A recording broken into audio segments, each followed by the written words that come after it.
and entrepreneurship. The economy got a new vigor. The fruits of development started reaching the people at scale. The country got a new sense of purpose and hope. Naturally, the people blessed the government with a bigger mandate. In the second term, our government, under the leadership of Honorable Prime Minister, doubled down on its responsibilities to build a prosperous country with comprehensive development of all people and all regions. Our government strengthened its mantra to Sabka Saath, Sabka Vikas and Sabka Vishwas.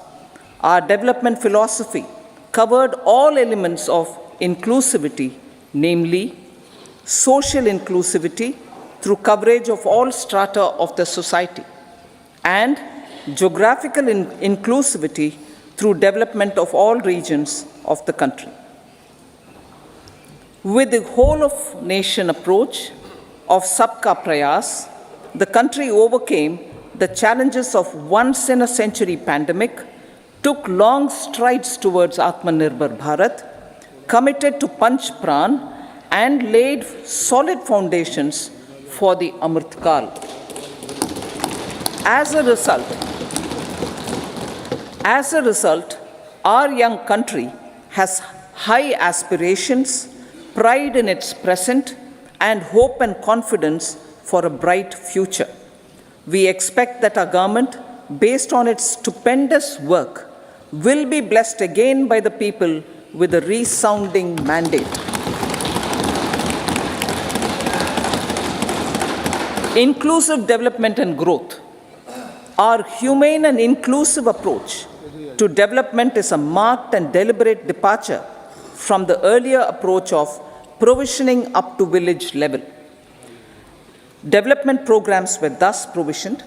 In the last 10 years, however, have targeted each and every household and individual through housing for all, Har Ghar Jal, electricity for all, cooking gas for all, bank accounts and financial services for all in record time. The worries about food have been eliminated through free ration for 80 crore people. Minimum support prices for the produce of Annadata are periodically increased appropriately. These and the provision of basic necessities have enhanced real income in the rural areas. Their economic needs could be addressed, thus spurring growth and generating jobs. Social justice. Our government is working with an approach to development that is all-round, all-pervasive, and all-inclusive. Sarvangin, Sarvasparshi, or Sarvasamaveshi. It covers all castes and people at all levels. We are working to make India a Vikasit Bharat by 2047. For achieving that goal, we need to improve people's capability and empower them. Previously, social justice was mostly a political slogan. For our government, social justice is an effective and necessary governance model. The saturation approach of covering all eligible people is the true and comprehensive achievement of social justice. This is secularism in action, reduces corruption, and prevents nepotism, prevents Bhai Bhatijawad. There is transparency and assurance that benefits are delivered to all eligible people. The resources are distributed fairly. All, regardless of their social standing, get access to opportunities. We are addressing systemic inequalities that had plagued our society. We focus on outcomes and not on outlays so that the social economic transformation is achieved. As our Prime Minister firmly believes, we need to focus on 4 major castes. They are Garib, Mahilaye, Yuva and Annadata. Their needs, their aspirations and their welfare are our highest priority. The country progresses when they progress. All 4 require and receive government support in their quest to better their lives. Their empowerment and well-being will drive the country forward.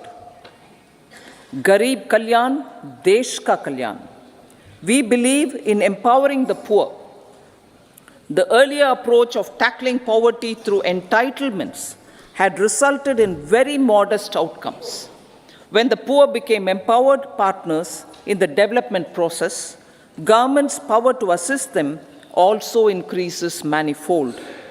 With the pursuit of Sabka Saath, in these 10 years, the government has assisted 25 crore people to get freedom from multi-dimensional poverty.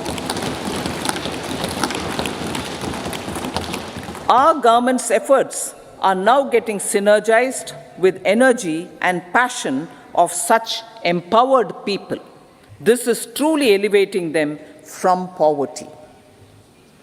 Direct benefit transfer of 34 lakh crore rupees from the government using PM Jan Dhan accounts has led to savings of 2.7 lakh crores of rupees for the government.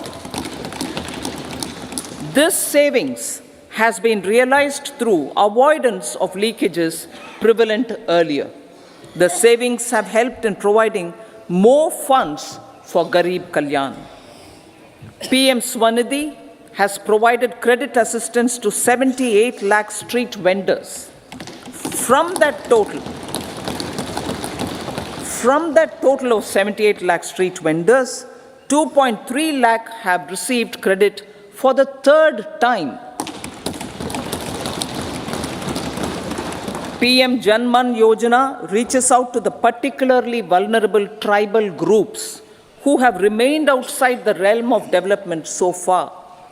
PM Vishwakarma Yojana provides end-to-end support to artisans and craftspeople engaged in 18 trades. The schemes for empowerment of Divyangs and transgender persons reflect firm resolve of our government to leave no one behind. Welfare of Annadata. Farmers are our Annadata. Every year under PM Kisan Samman Yojana, direct financial assistance is provided to 11.8 crore farmers, including marginal and small farmers. Crop insurance is given to 4 crore farmers under PM Fasal Bima Yojana. These, besides several other programs, are assisting Annadata in producing food for the country and for the world. Electronic National Agricultural Market has integrated 1,361 mandis and is providing services to 1.8 crore farmers with trading volume of 3 lakh crores of rupees. The sector is poised for inclusive, balanced, higher growth and productivity.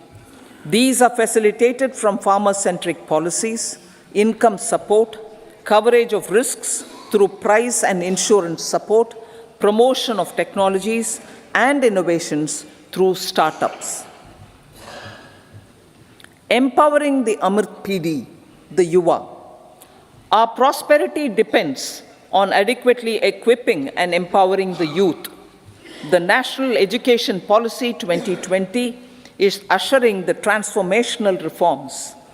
PM Schools for Rising India, PM Shri, are delivering quality teaching and nurturing holistic and well-rounded individuals. The Skill India mission has trained 1.4 crore youth upskilled and reskilled 54 lakh youth, and established 3,000 new ITIs. A large number of institutions of higher learning, namely 7 IITs, 16 triple ITs, 7 IIMs, 15 AIMS, and 390 universities have been set up. PM Mudra Yojana has sanctioned 43 crore loans aggregating to 22.5 lakh crores of rupees for entrepreneurial aspirations of our youth. Besides that, Fund of Funds, Startup India, and Startup Credit Guarantee schemes are assisting our youth. They are also becoming Rozgar Data. The country is proud of our youth scaling new heights in sports. The highest ever medal tally in Asian Games and Asian Para Games in 2023 reflects a high confidence level.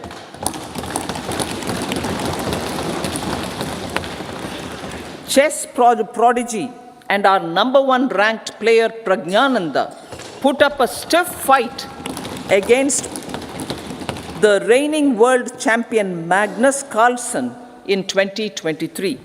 Today, India has over 80 chess grandmasters compared to little over 20 in 2010. Momentum for Nari Shakti.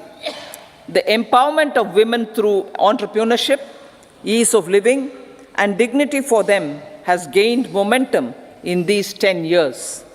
30 crore Mudra Yojana loans have been given to women entrepreneurs. Female enrollment in higher education has gone up by 28% in 10 years. In STEM courses, girls and women constitute 43% of enrollment, one of the highest in the world.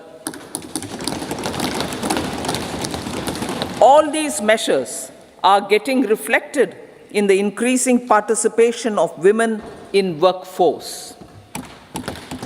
Making triple talaq illegal, reservation of 1/3 seats for women in the Lok Sabha and state assemblies, and giving over 70% houses under PM Awas Yojana in rural areas to women, and giving over 70% houses under PM Awas Yojana in rural areas to women as sole or joint owners have enhanced their dignity. Exemplary track record of governance, development, and performance. Besides delivering on high growth in terms of gross domestic product, the government is equally focused on a more comprehensive GDP, that is, governance, development, and performance. Our government has provided transparent, accountable, people-centric, and prompt, trust-based administration with citizen-first and minimum government, maximum governance approach. The impact of all-round development is discernible in all sectors. There is macroeconomic stability, including in the external sector. Investments are robust. The economy is doing well. People are living better and earning better, with even greater aspirations for future. Average real income of the people has increased by 50%. Inflation is moderate. People are getting empowered, equipped, and enabled to pursue their aspirations. There is effective and timely delivery of programs and of large projects. Economic management. The multi-pronged economic management over the past 10 years has complemented people-centric, inclusive development. Following are some of the major elements. 1. All forms of infrastructure, physical, digital, or social, are being built in record time.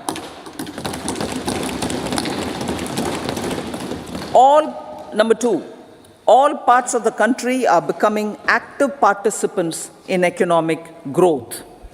Number three, digital public infrastructure, a new factor of production as if in the 21st century, is instrumental in formalization of the economy. Number four, goods and services tax has enabled one nation, one market, one tax. Tax reforms have led to deepening and widening of tax base. Number five, strengthening of the financial sector has helped in making savings, credit, and investments more efficient. Number six, GIFT, IFSC, and the Unified Regulatory Authority, IFSCA, are creating a robust gateway for global capital and financial services for the economy. Number seven, proactive inflation management has helped keep inflation within the policy band. Now, the global context, Honorable Speaker, sir. Geopolitically, global affairs are becoming more complex and challenging with wars and conflicts. Globalization is being redefined with reshoring and friendshoring, disruption and fragmentation of supply chains, and competition for critical minerals and technologies. A new world order is emerging after the COVID pandemic. India assumed the G20 presidency during very difficult times for the world. The global economy was going through high inflation, high interest rates, low growth, very high public debt, low trade growth, and climate changes. The pandemic has led to a crisis of food, fertilizer, fuel, and finances for the world, while India successfully navigated its way. The country showed the way forward and built consensus on solutions for those global problems. The recently announced India-Middle East-Europe economic corridor is a strategic and economic game changer for India and others. In the words of Honorable Prime Minister, the corridor, and I quote, will become the basis of world trade for hundreds of years to come, and history will remember that this corridor was initiated on Indian soil, unquote. Vision for Vikasit Bharat. Our vision for Vikasit Bharat is that of prosperous Bharat in harmony with nature, with modern infrastructure, and providing opportunities for all citizens and all regions to reach their potential. With confidence arising from strong and exemplary track record of performance and progress, earning Sabka Vishwas, the next 5 years will be years of unprecedented development and golden moments to realize the dream of developed India by 2047. The trinity of demography, democracy, and diversity backed by Sabka Prayas has the potential to fulfill aspirations of every Indian. As Honorable Prime Minister in his Independence Day address to the nation mentioned, I quote, there is no dearth of opportunities, as many opportunities as we want. The country is capable of creating more opportunities. Sky is the limit, unquote. Strategy for Amrit Kal. Our government will adopt economic policies that foster and sustain growth, facilitate inclusive and sustainable development, improve productivity, create opportunities for all, help them enhance their capabilities, and contribute to generation of resources to power investments and fulfill aspirations. Guided by the principle, reform, perform, and transform, the government will take up next generation reforms and build consensus with the states and stakeholders for effective implementation. It is an important policy priority for our government to ensure timely and adequate finances, relevant technologies, and appropriate training for the micro, small, and medium enterprises, MSMEs, to grow and also compete globally. Orienting the regulatory environment to facilitate their growth will be an important element of this policy mix. Aligning with the Panchamrit goals, our government will facilitate sustaining high and more resource-efficient economic growth. This will work towards energy security in terms of availability, accessibility, and affordability. For meeting the investment needs, our government will prepare the financial sector in terms of size, capacity, skills, and regulatory framework. Aspirational Districts Program. Our government stands ready to assist the states in faster development of aspirational districts and blocks, including generation of ample economic opportunities. Development of the East. Our government will pay utmost attention to make the eastern region and its people a powerful driver of India's growth. PM Awas Yojana Gramin. Despite the challenges due to COVID, implementation of PM Awas Yojana Gramin continued, and we are close to achieving the target of 3 crore houses. 2 crore more houses will be taken up in the next 5 years to meet the requirement arising from increase in the number of families. Rooftop solarization and Muft Bijli. Through rooftop solarization, 1 crore households will be enabled to obtain up to 300 units free electricity every month. This scheme follows the resolve of Honorable Prime Minister on the historic day of consecration of Sri Ram Mandir in Ayodhya. Following benefits are expected.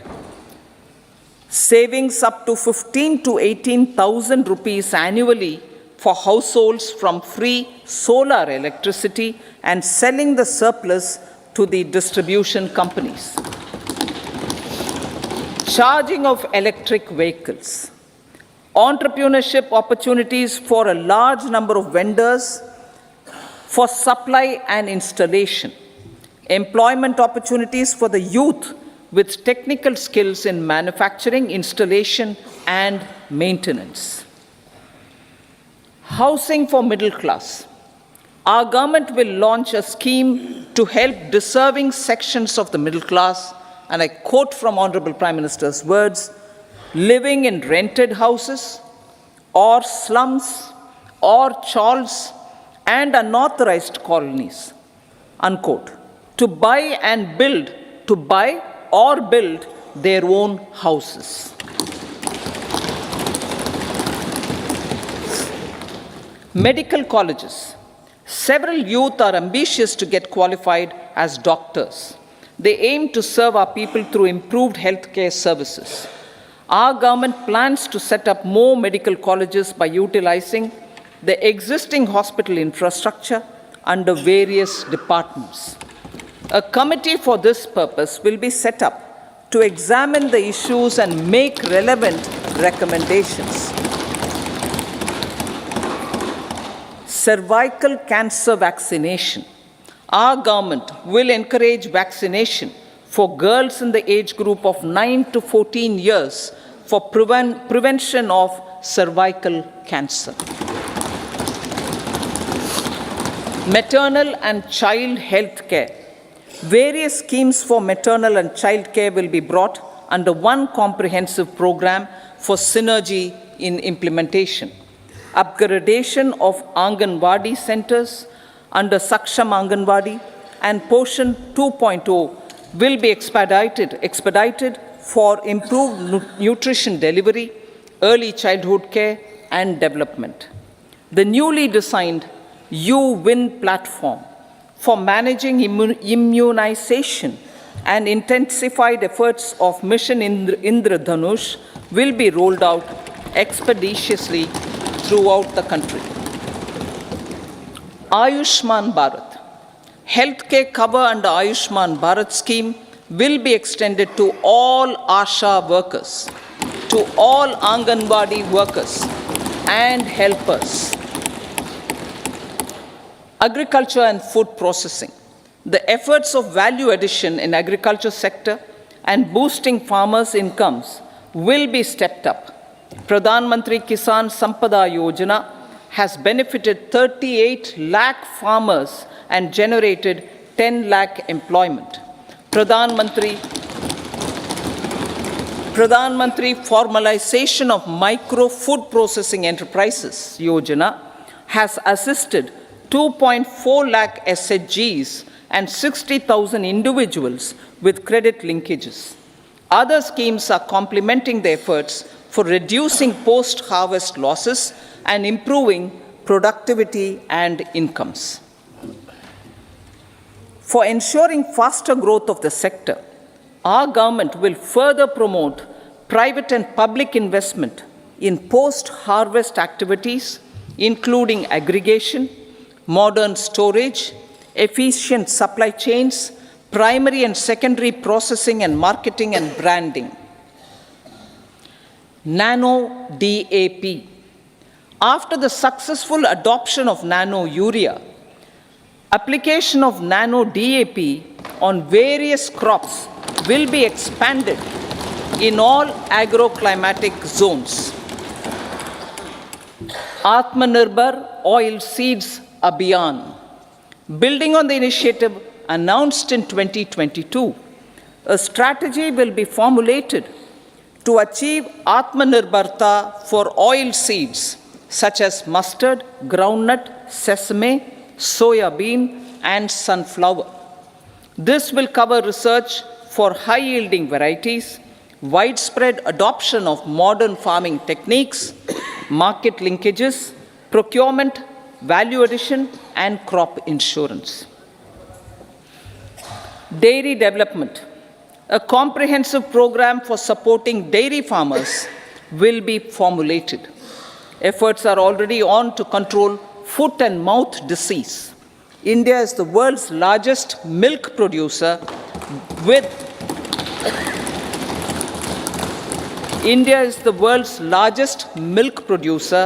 but with low productivity of milch animals.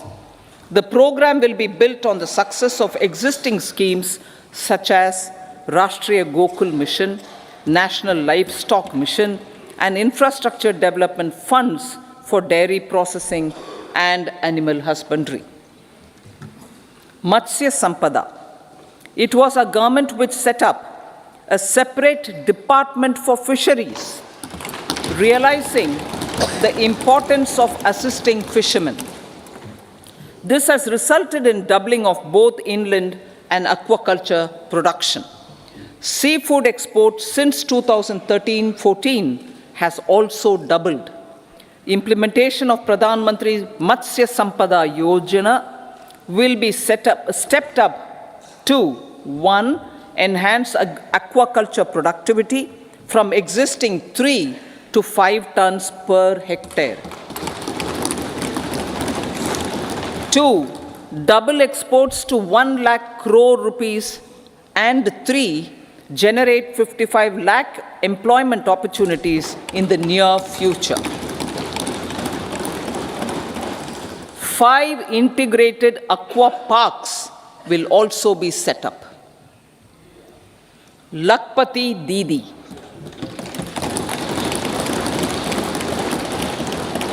83 lakh SHGs. 83 lakh SHGs with 9 crore women are transforming rural socio-economic landscape with empowerment and self-reliance. Honorable Speaker said, their success has assisted nearly 1 crore women to become Lakpati Didi already. They are an inspiration to others. Their achievements will be recognized through honoring them. Buoyed by the success, it has been decided to enhance the target for Lakpati Didi from 2 crores to 3 crores.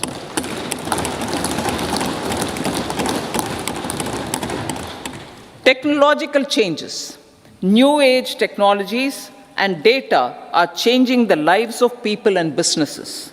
They are also enabling new economic opportunities and facilitating provision of high quality services at affordable prices for all, including those at the bottom of the pyramid. Opportunities for India at the global level are expanding. India is showing solutions through innovation and entrepreneurship of its people. Research and innovation for catalyzing growth, employment, and development. Prime Minister Shastri, Prime Minister Lal Bahadur Shastri gave the slogan of Jai Jawan, Jai Kisan. Prime Minister Vajpayee, Atal Bihari Vajpayee ji, made that Jai Jawan, Jai Kisan, Jai Vigyan.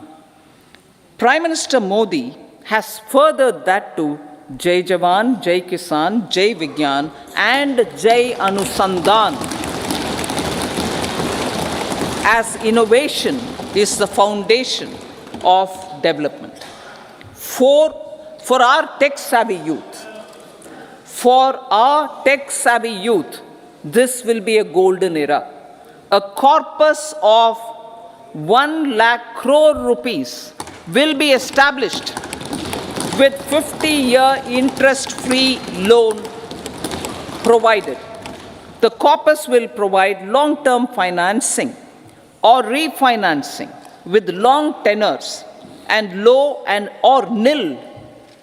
I repeat that sentence. The corpus will provide long-term financing or refinancing with long tenors and low or nil interest rates.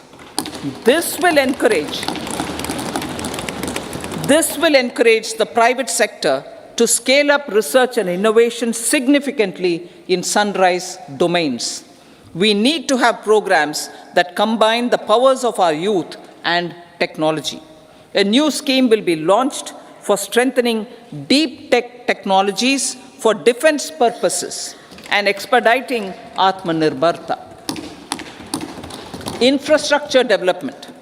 Building on the massive tripling of the capital expenditure outlay in the past 4 years, resulting in huge multiplier impact on economic growth and employment creation, the outlay for the next year is being increased by 11.1% to 11,111 crore rupees. This would be 3.4% of our GDP. Railways. 3 major railway corridor programs will be implemented. These are energy, mineral and cement corridor. Number 2, port connectivity corridors. And number 3, high traffic density corridors. The projects have been identified under the PM Gati Shakti for enabling multimodal connectivity. They will improve logistics efficiency and reduce cost. The resultant decongestion of the high traffic corridors will also help in improving operations of passenger trains, resulting in safety and higher travel speed for passengers. Together with dedicated freight corridors, these 3 economic corridor programs will accelerate our GDP growth and reduce logistic costs.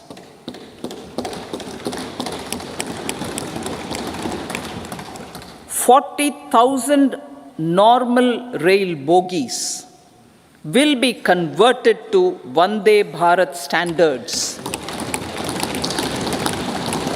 to enhance safety convenience, and comfort of passengers.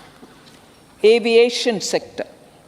The aviation sector has been galvanized in the past 10 years. Number of airports have doubled to 149. Rollout of air connectivity to Tier 2 and Tier 3 cities under UDAN scheme has been widespread. 517 new routes are carrying 1.3 crore passengers. Indian carriers have proactively placed orders for over 1,000 new aircrafts. Expansion of existing airports and development of new airports will continue expeditiously. Metro and Namo Bharat. We have a fast expanding middle class and rapid urbanization is taking place. Metro rail and Namo Bharat can be the catalyst for the required urban transformation. Expansion of these systems will be supported in large cities focusing on transit-oriented development. Green energy. Towards meeting our commitment for net zero by 2070, the following measures will be taken. Viability gap funding will be provided for harnessing offshore wind energy potential for initial capacity of 1 gigawatt. Coal gasification and liquefaction capacity of 100 metric tons will be set up by 2030. This will also help in reducing imports of natural gas, methanol, and ammonia. Phased mandatory blending of compressed biogas in compressed natural gas for transport and piped natural gas for domestic purposes will be mandated. Financial assistance will be provided for procurement of biomass aggregation machinery to support collection. Electric vehicle ecosystem. Our government will expand this and strengthen the e-vehicle ecosystem by supporting manufacturing and charging infrastructure. Greater adoption of e-buses for public transport networks will be encouraged through payment security mechanism. Biomanufacturing and biofoundry. For promoting green growth, a new scheme of biomanufacturing and biofoundry will be launched. This will provide environment-friendly alternatives such as biodegradable polymers, bioplastics, biopharmaceuticals, and bioagri-inputs. This scheme will also help in transforming today's consumptive manufacturing paradigm to the one based on regenerative principles. Blue Economy 2.0. For promoting climate resilient activities for Blue Economy 2.0, a scheme for restoration and adaptation measures and coastal aquaculture and mariculture with integrated and multi-sectoral approach will be launched. Comprehensive development of tourist centers. The success of organizing G20 meetings in 60 places presented diversity of India to global audience. Our economic strength has made the country an attractive destination for business and conference tourism. Our middle class also now aspires to travel and explore. Tourism, including spiritual tourism, has tremendous opportunities for local entrepreneurship. States will be encouraged to take up comprehensive development of iconic tourist centers, branding and marketing them at global scale. A framework for rating of the centers based on quality of facilities and services will be established. Long-term interest-free loans will be provided to states for financing such development on matching basis. To address the emerging fervor for domestic tourism, Honorable Speaker, sir, projects for port connectivity, tourism infrastructure, and amenities will be taken up on our islands, including Lakshadweep. This will help in generating employment also. Promoting investments. The FDI inflow during 2014 to 23 was $596 billion US, marking a golden era. That is twice the inflow during 2005 to 14. For encouraging sustained foreign investment, we are negotiating bilateral investment treaties with our foreign partners in the spirit of First Develop India. FDI is First Develop India. Reforms in the states for Vikasit Bharat. Many growth and development enabling reforms are needed in the states for realizing the vision of Vikasit Bharat. A provision of 75,000 crore rupees as 50-year interest-free loan is proposed this year to support those milestone-linked reforms by the state governments. Societal changes. The government will form a high-powered committee for an extensive consideration of the challenges arising from fast population growth and demographic changes. The committee will be mandated to make recommendations for addressing these challenges comprehensively in relation to the goal of Vikasit Bharat. Amrit Kal as Kartavya Kal. Our government stands committed to strengthening and expanding the economy with high growth and to create conditions for people to realize their aspirations. Honorable Prime Minister, in his Independence Day address to the nation in the 75th year of our Republic, said, and I quote, "We commit ourselves to national development with new inspirations, new consciousness, new resolutions as the country opens up immense possibilities and opportunities. It is our Kartavya Kal." Unquote. Every challenge of the pre-2014 era was overcome through our economic management and our governance. These have placed the country on a resolute path of sustained high growth. This has been possible through right policies, true intentions, and appropriate decisions. In the full budget in July, Honorable Speaker, our government will present a detailed roadmap for our pursuit of Vikasit Bharat.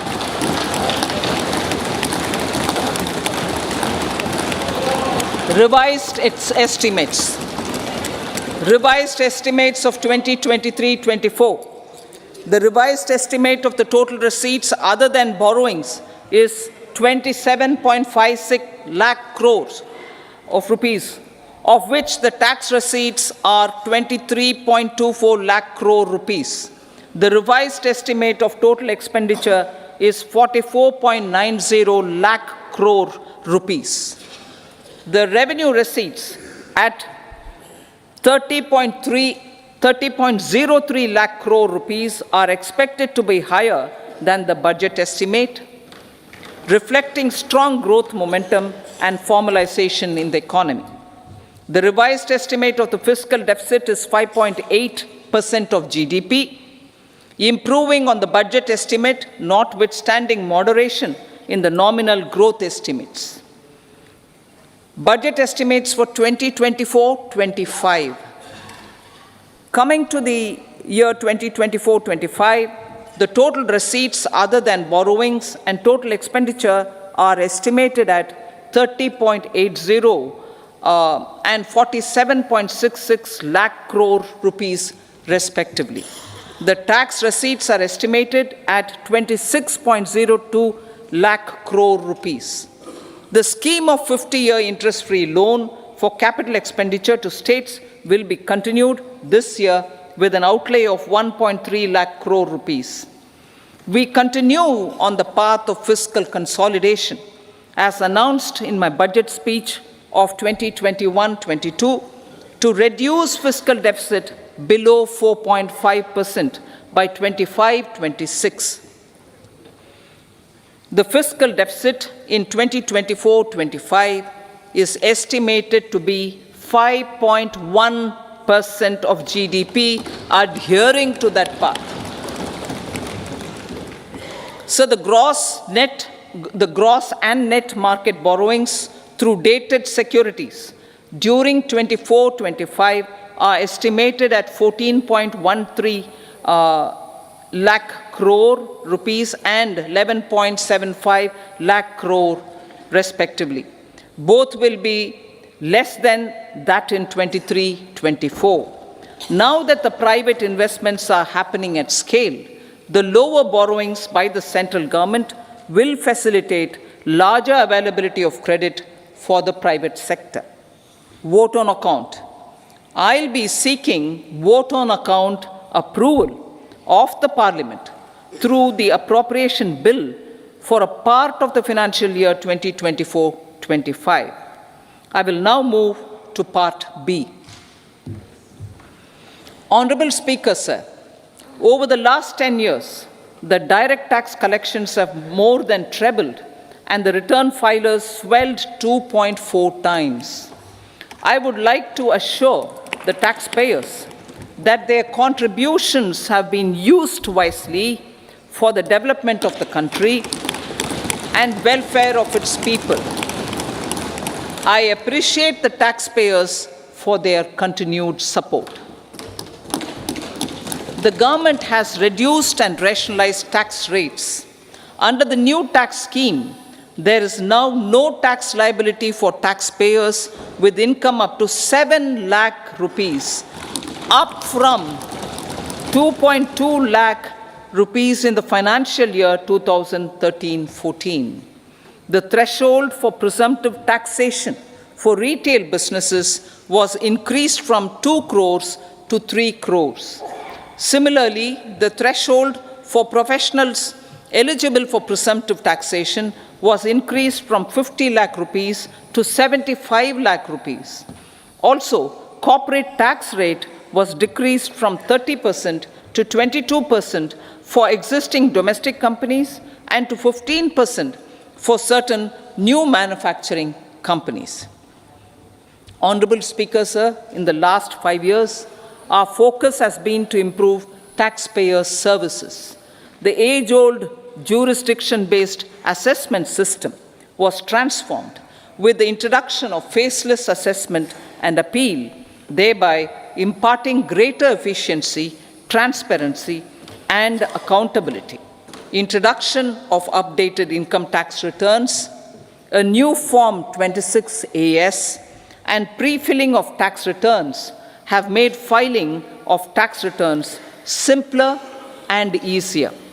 Average processing time of returns has been reduced from 93 days in the year 2013-14 to a mere 10 days this year, thereby making refunds faster. Indirect taxation. By unifying the highly fragmented indirect tax regime in India, the GST has reduced the compliance burden on trade and industry. The industry has acknowledged the benefits of GST. According to a recent survey conducted by a leading consulting firm, 94% of industry leaders view the transition to GST as largely positive. According to 80% of the respondents, it has led to supply chain optimization, as elimination of tax arbitrage and octroi has resulted in disbanding of checkposts at the state and city boundaries. At the same time, tax base of GST more than doubled, and the average monthly gross GST collection has almost doubled to 1.66 lakh crores this year. States too have benefited. States' SGST revenue including compensation released to states in the post-GST period of 2017-18 to 2022-23, has achieved a buoyancy of 1.22. In contrast, the tax buoyancy of state revenues from subsumed taxes in the pre-GST four-year period of 2012-13 to 2015-16 was a mere 0.72. The biggest beneficiaries are consumers, as reduction in logistic cost and taxes have brought down prices of most goods and services. We have taken a number of steps in customs to facilitate international trade.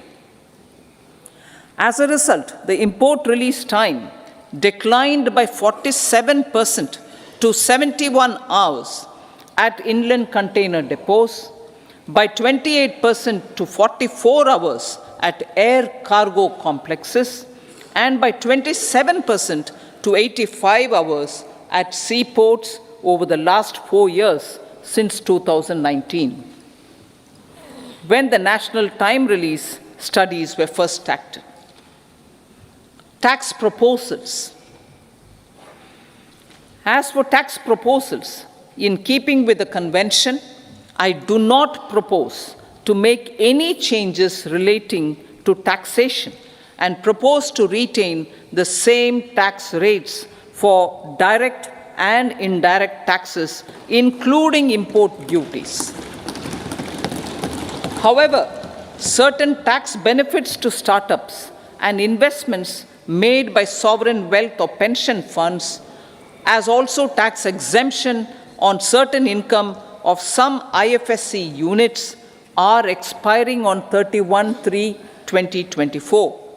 To provide continuity in taxation, I propose to extend the date to 31/3/2025. Moreover, in line with our government's vision to improve ease of living and ease of doing business, I wish to make an announcement to improve taxpayer services.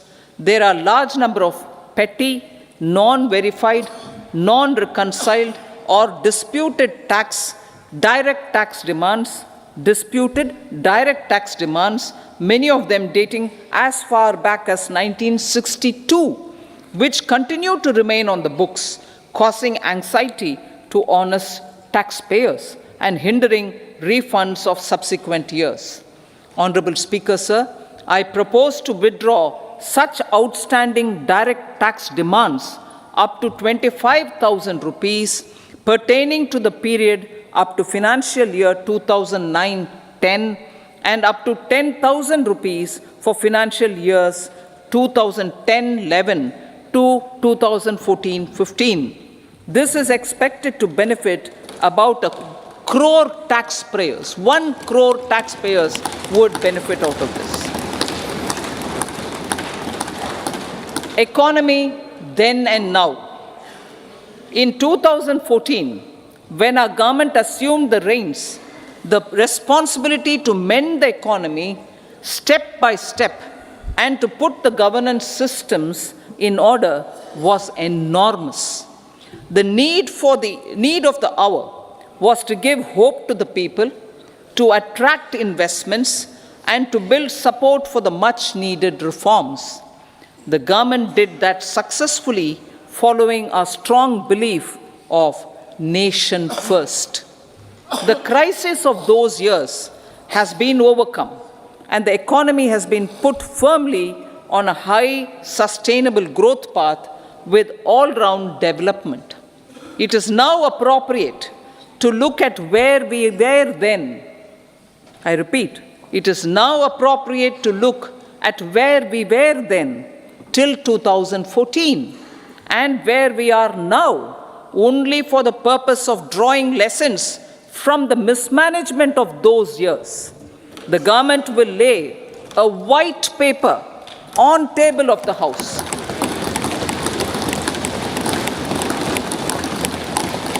The exemplary track record of governance, development and performance, effective delivery and Jan Kalyan has given the government trust, confidence and blessings of the people to realize whatever it takes, the goal of Vikasit Bharat with good intentions, true dedication, and hard work in the coming years and decades.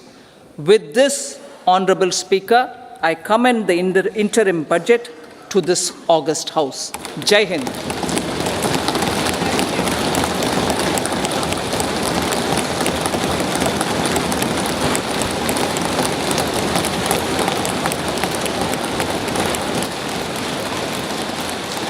Item number 2 Shrimati Nirmala Sitharaman ji.